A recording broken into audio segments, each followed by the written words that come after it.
Quando eu tinha 16 anos, minha família me levou para acampar e depois me deixou sozinho na mata. Quando voltei para o acampamento com uma braçada de lenha, ouvi a voz do meu pai. Se ele quiser sobreviver, vai dar um jeito. Uma hora depois vi-os partir sem olhar para trás. Vaguei perdido e faminto por dias, até finalmente encontrar ajuda. Nunca mais os vi até o mês passado. 6 anos se passaram. Minha mãe apareceu no meu trabalho chorando. Então, essa é uma longa história, e eu nem tinha certeza se ia compartilhar, mas enfim, aqui está. Eu contei para algumas pessoas e a maioria delas ou não acreditou ou simplesmente reagiram de forma estranha. Então, sei lá, talvez os desconhecidos da internet me entendam melhor. Isso aconteceu quando eu tinha 16 anos, ou seja, 6 anos atrás. Agora tenho 22. Eu não era um moleque rebelde nem nada. Só coisas chatas de adolescente. Meu pai, Rogério, sempre foi aquele tipo de pessoa que acha que ser durão é a única coisa que importa. Ele diria que eu era molenga, se não quisesse jogar futebol com um dedo machucado ou algo assim. Minha mãe, Vera, era mais do tipo que simplesmente se deixava levar. E minha irmãzinha, Lívia, tinha uns 12 anos, eu acho ela. Não se envolvia muito, só ficava no celular, o tempo todo. Ainda era praticamente uma criança. A parte estranha começou antes mesmo de partirmos para essa viagem. Meu pai ficava fazendo comentários do tipo: tá chegando a hora de você aprender a ser homem, ou coisas assim. Não era a primeira vez que ele dizia isso, mas dessa vez soou ainda mais direto. No café da manhã, ele olhou para mim e disse: espero que você esteja pronto para sair da sua zona de conforto. E eu meio que revirei os olhos porque tanto faz. Mamãe mal disse alguma coisa. Só continuou colocando mix de trilha naquelas caixinhas de cereal. A gente dirigiu umas 2 horas até uma floresta estadual. Não era um acampamento chique, apenas um lugar básico com uma fogueira, algumas mesas de piquenique e uma daquelas latrinas que sempre cheiram mal. O caminho foi praticamente silencioso, exceto pelos vídeos do TikTok da Lívia tocando no celular dela. Tentei conversar, mas meu pai ficou olhando para a rua, e minha mãe estava jogando sudoku no celular. Lembro-me de achar que estava tudo ainda mais constrangedor do que o normal. Então chegamos lá, descarregamos, montamos a barraca, tudo isso. Papai estava sendo extremamente mandão sobre como eu não estava fazendo a minha parte. Como se eu não estivesse literalmente carregando a caixa térmica, e ele ainda estava resmungando sobre quando era criança e tudo mais. Eu simplesmente ignorei. Quando finalmente acendemos uma fogueira, Lívia estava no celular e mamãe lendo. Papai ficava me encarando como se estivesse esperando que eu estragasse tudo, só emanando uma vibe estranha, mas o dia foi ok.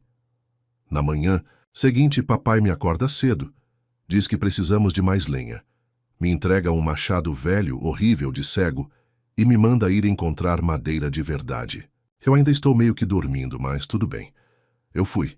Fiquei fora uns 40 minutos, não tinha sinal lá, meio que só vagando por aí procurando galhos secos. Quando finalmente voltei, ouvi vozes e parei atrás de um grupo de árvores. Não de propósito, só porque ouvi meu nome. Ouvi meu pai dizendo: se ele quiser sobreviver, vai dar um jeito. E a voz da minha mãe, mas ela estava quieta, dizendo: tem certeza de que este é o jeito certo? E meu pai respondeu: foi assim que o seu Alfredo fez comigo, então pode ter certeza que ele ainda vai nos agradecer um dia. Lívia disse alguma coisa, mas não consegui ouvir, só sua voz monótona e entediada. Fiquei ali paralisado, isso é uma brincadeira? Saí e todos me olharam como se tivessem sido pegos. Mamãe desviou o olhar. Papai apenas deu de ombros. Lívia nem me olhou nos olhos. Larguei a lenha e perguntei o que estava acontecendo. E papai simplesmente respondeu: você vai ficar bem. Agora você é um homem e vai ter que provar. E então ele começou a arrumar a barraca. A princípio, achei que ele estava blefando, como se isso fosse alguma maluquice de pai. Então tentei pegar minha bolsa, mas meu pai me empurrou de volta. Não com força, mas o suficiente para deixar claro o que ele queria dizer. Mamãe tentou dizer alguma coisa, mas meu pai a repreendeu. Mandou ela entrar no carro. Fiquei ali parado enquanto eles arrumavam as coisas. Lívia jogou meu moletom em mim e não disse nada. Mamãe tentou me entregar uma barra de granola velha, mas papai gritou: para ela entrar no carro. Ela a deixou cair no chão. Peguei a barra de granola. Papai bateu o porta-malas. Eu disse a ele: "Você não pode me deixar aqui." E ele respondeu: "Você vai me entender quando for mais velho." Aí ele entrou no carro. Mamãe estava chorando. Lívia estava com os fones de ouvido. E eles foram embora. Fiquei ali um bom tempo pensando que eles voltariam.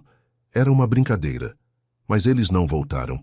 Tentei ligar para eles, mas esqueci o carregador no carro e meu celular estava quase descarregado. Tentei ligar de novo, mas não consegui. Nada de sinal, pelo menos. Olhei nos bolsos. Tinha uns R$ 12, um isqueiro, meu celular, o machado e a barra de granola. Voltei pela trilha, pensando que talvez eles estivessem logo ali na curva. Mas o estacionamento estava vazio. Senti uma sensação estranha, como se eu nem estivesse bravo ainda, só confuso. Fiquei sentado ali por um tempo, torcendo para que eles voltassem, mas nada. Então tentei voltar ao local, mas, sinceramente, me perdi. As árvores pareciam todas iguais. Não sou escoteiro. Não faço trilhas. O sol começou a se pôr e senti frio, então procurei um lugar e tentei dormir.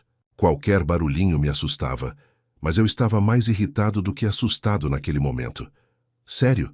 É assim que eles acham que vão me dar um jeito? No dia seguinte, tentei seguir as marcações da trilha, mas elas simplesmente sumiram.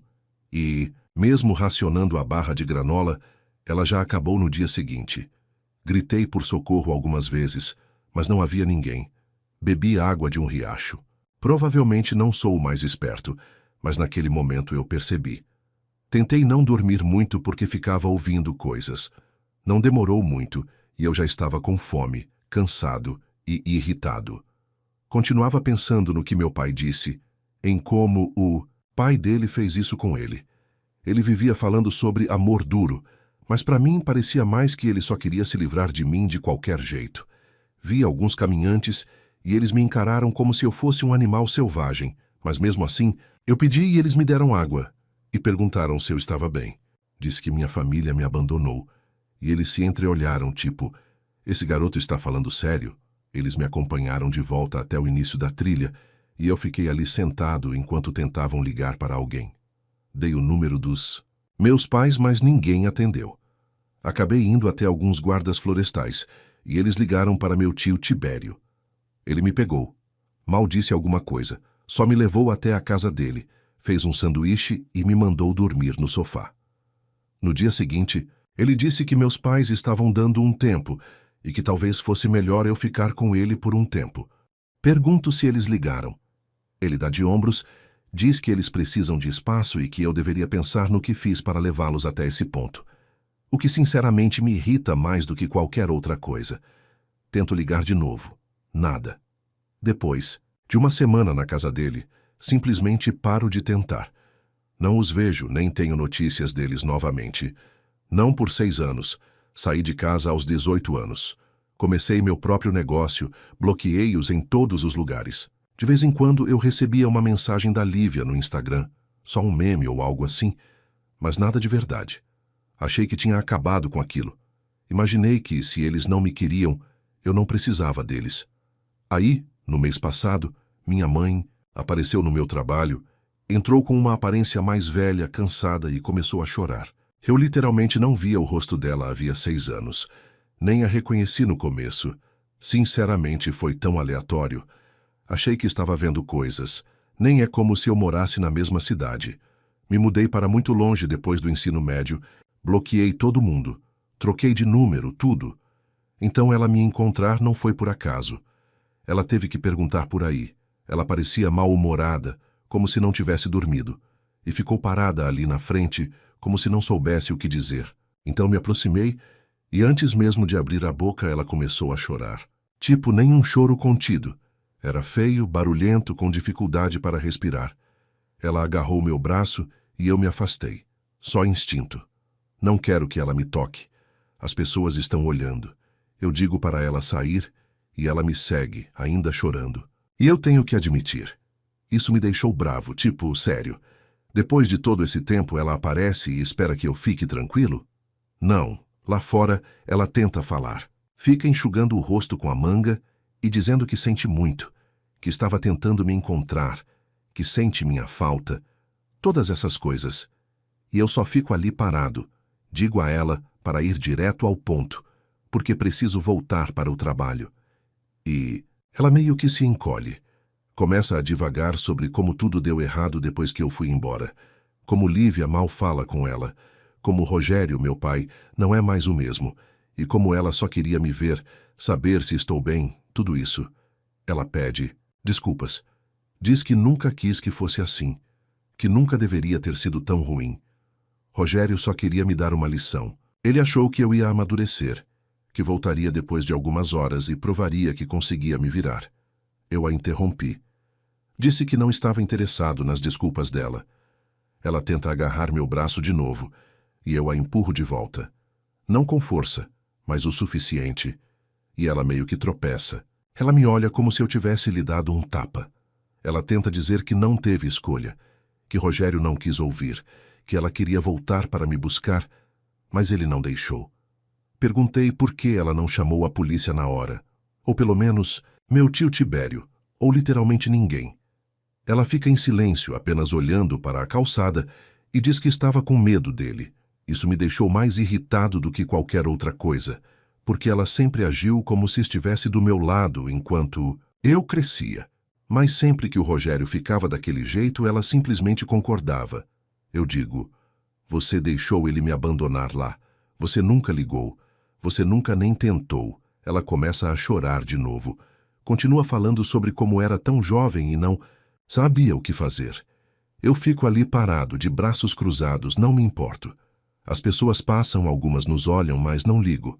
Ela começa a falar sobre como tudo deu errado logo depois, como Rogério ficou cada vez mais agressivo, como Lívia começou a se isolar, como a família simplesmente se desfez. Ela diz que perdeu o emprego, que eles se mudaram para um lugar menor, que Rogério começou a beber mais, a brigar com os vizinhos.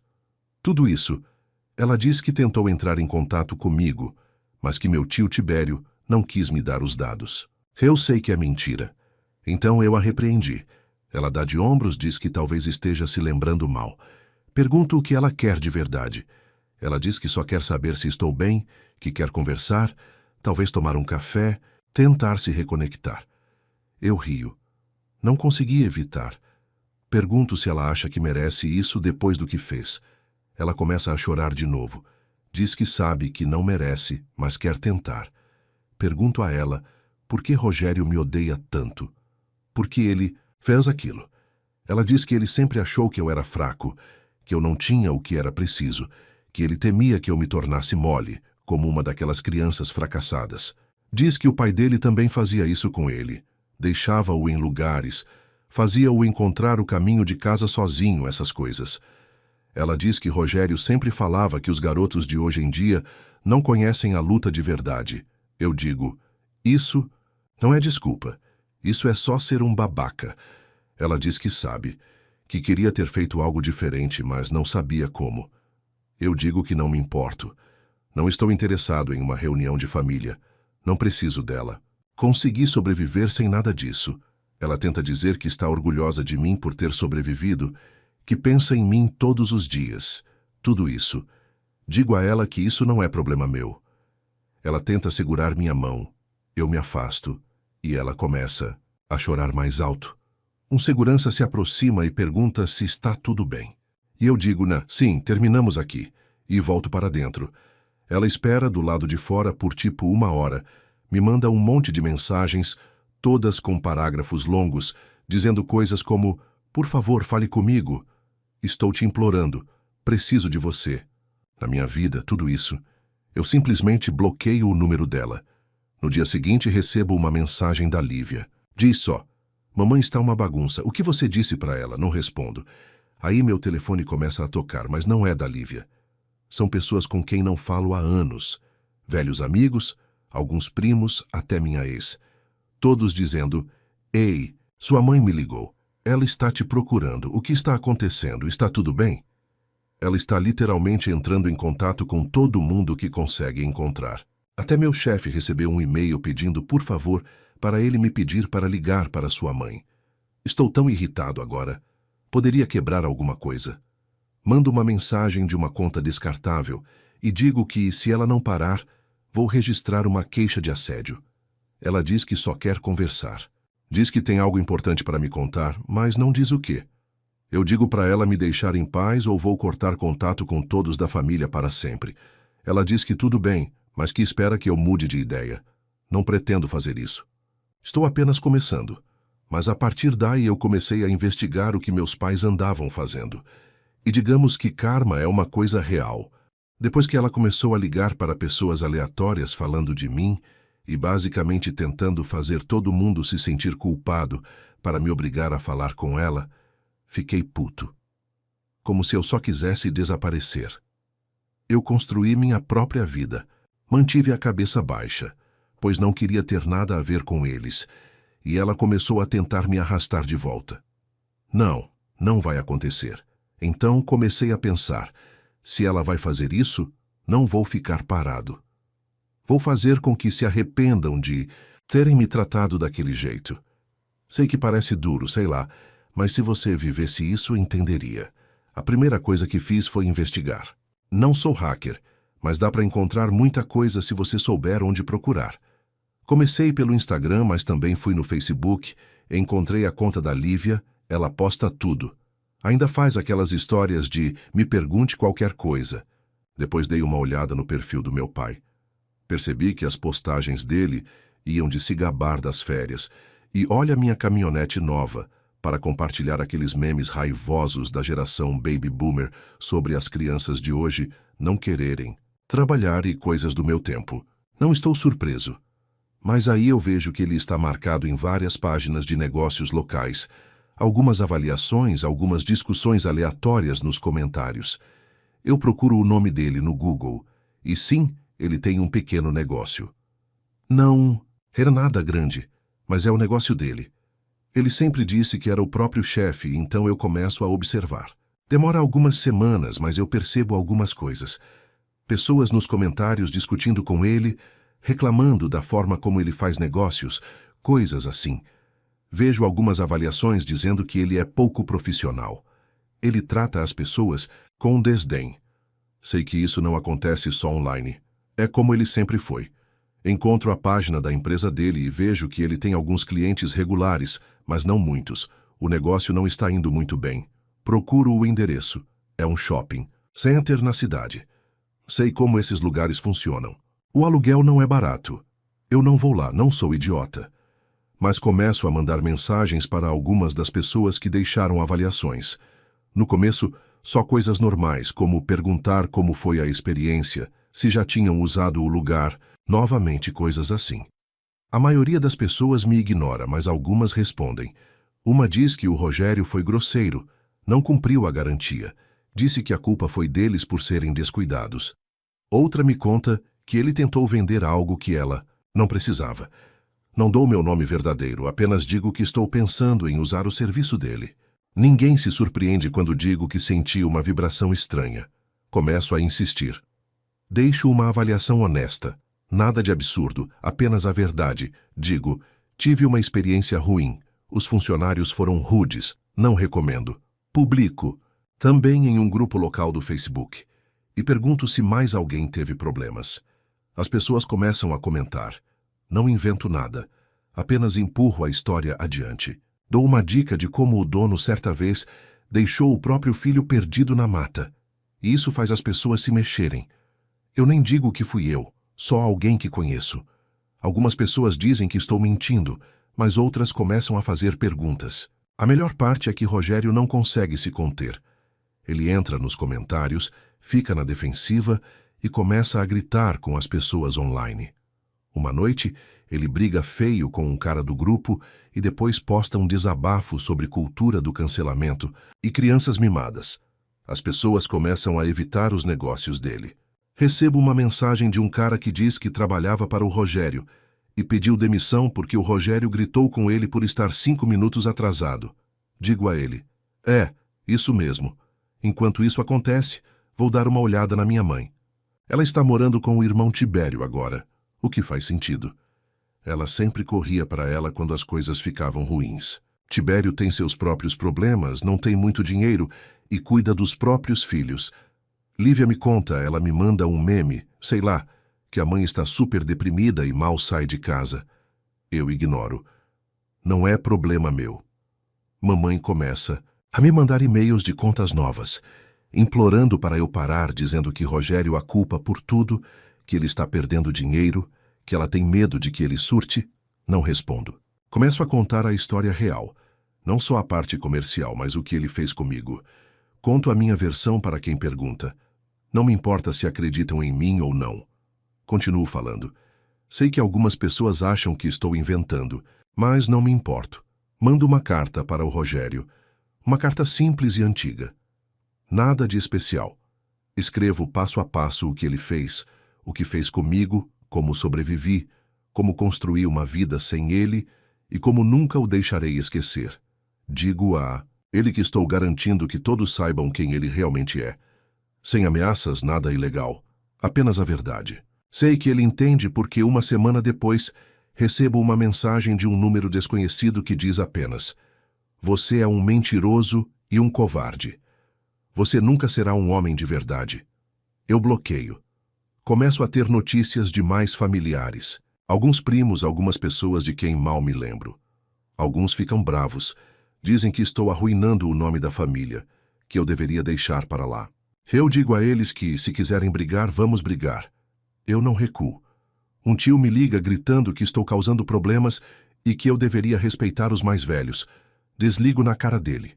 Tibério tenta ficar do meu lado por uns 2 minutos, mas depois diz que não pode se envolver porque precisa da ajuda da mãe com o aluguel. Enquanto isso, os negócios do Rogério só pioram. Continuo observando. Alguém posta no grupo local que o viu gritando com um cliente. Diz que a polícia veio, mas nada aconteceu. Só um aviso. Acho que ele bateu a porta na cara de alguém e ameaçaram processar, mas não deu em nada. Até a Lívia me manda mensagem, dizendo que o pai está pirando. Fica culpando todo mundo. Eu digo a ela, talvez você devesse se mudar. Ela só responde, talvez. Sei que algumas pessoas vão dizer que eu fui longe demais, mas, sinceramente, se você soubesse como é ser abandonado na floresta pela própria família, talvez você acabe passando por isso. Não estou aqui infringindo nenhuma lei, apenas dizendo a verdade, só para garantir que todos saibam que tipo de pessoa eles são. Se quiserem jogar, eu também posso jogar. A última coisa que aconteceu foi que recebi uma mensagem de um velhote que conhecia o Rogério quando ele era mais novo. Ele disse, eu soube do que aconteceu, e foi assim que o pai do Rogério o tratou. Eu digo, isso não resolve o problema. Ele responde, não, não resolve. Aí ele me diz para me cuidar. Eu não respondo, então é isso. O Rogério está perdendo negócios. A mãe é basicamente um fantasma. A família está dividida ao meio. Ainda não terminei, mas é um começo. Não me importo se me odiarem por isso. Não vou deixar que se safem. Não sei se isso me torna o vilão, mas tanto faz. Faz uns 2 meses que comecei a me defender de verdade. Tipo, não só bloqueando minha mãe, mas também garantindo que as pessoas soubessem que tipo de pessoas Rogério e Vera eram. Imaginei que isso só os deixaria bravos. Talvez se mudassem ou simplesmente parassem de tentar. Mas não, Rogério é do tipo que não consegue deixar nada para trás. Não deixa ninguém vencer. Provavelmente foi isso que o pai dele fez com ele também. Mas tipo, eu não me importo. Não sou terapeuta dele. Então a primeira coisa estranha foi Lívia me mandando uma mensagem do nada, tipo, ei, o pai está estranho. Você devia ligar para ele. Eu a ignoro. Não vou ser arrastado de volta só porque ela se sente estranha. Na mesa de jantar.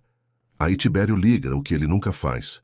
Deixa apenas uma mensagem de voz dizendo, você deveria falar com seu pai, ele não está bem. Olho e continuo com o meu dia. Na verdade, me senti um pouco mal pela Lívia, mas como se ela também estivesse lá. Ela poderia ter dito algo anos atrás, mas não disse. Na semana seguinte, meu telefone toca, mas não da família. São pessoas da cidade velha. Alguém que mal conheço me manda uma mensagem direta, tipo, e aí, cara, você ficou sabendo que o negócio do seu pai vai fechar? Depois, mais algumas mensagens. Mesma coisa. Conferi o grupo do Facebook. Sim, as pessoas estão postando sobre isso, dizendo que ele é um babaca, dizendo que foi bem feito. Algumas pessoas o defendem, dizem que ele só teve azar. Outras dizem que ele causou isso a si mesmo. Vi uma postagem do Rogério tentando se defender, mas ninguém acredita. Aí recebi uma ligação de um número aleatório. Deixei tocar. Quando dei por mim, recebi uma mensagem de voz. Quase não presto atenção, mas tanto faz. Curiosidade. É o Rogério. E ele está chorando. Não só um pouquinho, como se estivesse chorando de verdade. Ele tenta parecer durão no começo. Então sua voz falha e ele diz: desculpe, sei que errei. Não sei como consertar, perdi tudo. Só queria que você fosse forte. Eu não queria que você acabasse como eu. Me desculpe, por favor, me ligue de volta. Depois, silêncio. Toquei de novo só para ver se estava ouvindo direito. Rogério, que nunca chorou, nunca se desculpou desabando na minha caixa postal. Sinceramente, fiquei ali sentado, olhando para a parede, sem saber o que fazer. Parte de mim queria ligar de volta e gritar, mas não gritei. Acabei de apagar a mensagem de voz e bloquear o número. Depois disso, foi como se tudo tivesse desabado para eles. Tibério me manda uma mensagem alguns dias depois, dizendo que Vera se mudou. Levou Lívia. E Rogério está morando com um amigo, mal conseguindo sobreviver. Ele diz: você devia falar com sua mãe. Ela está uma bagunça, ela fica perguntando de você. Eu digo a ele que tá tudo acabado. Eu já lhes dei uma segunda chance ao sobreviver. Eles fizeram a escolha deles. Tibério diz: você está sendo cruel, você está destruindo a sua família. Eu simplesmente o ignoro. Meu telefone continua vibrando há tipo uma semana. Números aleatórios bloqueados. Às vezes, não há identificação de chamadas. Eu não atendo nenhuma. Lívia me manda uma mensagem só. Você realmente abandonou tudo e todos. Eu apenas respondo: você sabe o que ele fez comigo. Ouvi de um primo que Rogério está tentando conseguir trabalho em qualquer lugar, mas ninguém quer lidar com ele. As pessoas comentam: Vera, eu acho, está dormindo no sofá. Tibério fica irritado, mas não a expulsa. Da última vez que ouvi, Lívia estava tentando sair e morar com uma amiga. A família inteira se dispersou. Recebo mensagens raivosas de parentes antigos, tipo: você deveria ter vergonha. Essa é a sua família. Sangue é sangue. Eu simplesmente os bloqueio. Não estou interessado em bancar o bonzinho só porque compartilhamos o mesmo DNA. Não vou dizer que não sinto nada. Isso seria mentira. É estranho ver pessoas que sempre agiram como se fossem intocáveis, simplesmente se dando mal em público. Não me sinto bem, mas também não me sinto mal. Só sinto que fiz o que tinha que fazer. As pessoas dizem que vingança não ajuda, mas, para ser sincero, às vezes significa apenas que você finalmente consegue olhar nos olhos deles e saber que eles não podem mais te machucar. Então agora está tudo tranquilo. Não tenho mais família, mas tenho amigos, tenho minhas próprias coisas funcionando. Não preciso dar satisfação a ninguém. Às vezes me pergunto se eles vão tentar de novo. Se Rogério vai aparecer na minha porta, ou se Vera vai me escrever implorando por perdão, não importa. Não vou mudar de ideia. Não vou deixá-los voltar. Eles tiveram a chance deles. Eles a desperdiçaram. Acho que se há um propósito nisso tudo, é que algumas pessoas nunca pedem desculpas até perderem tudo. E mesmo assim, não se trata realmente de você. Trata-se deles. Não estou aqui para consertá-los. E não estou aqui para carregar a bagagem deles. Eu só queria que eles sentissem ao menos um pouco do que me fizeram passar. E agora sentem. Última coisa. Guardei aquele machado velho da floresta. Nunca contei a ninguém. Às vezes, vejo-o no meu armário e simplesmente rio. Acho que aprendi a sobreviver depois. Agora me diz, você conseguiria perdoar sua família depois de algo assim? E até onde um pai pode ir para ensinar uma lição para você? Isso ainda é amor ou já é abuso? Escreve aqui nos comentários. Eu quero muito saber. Se você gostou do vídeo, clica em curtir e se inscreve no canal também. Assim você não perde nenhuma história emocionante. E não esquece, deixa também um comentário com uma classificação de 1 a 10 para mostrar o quanto você gostou. Assista também ao vídeo que agora está aparecendo na sua tela. Até breve.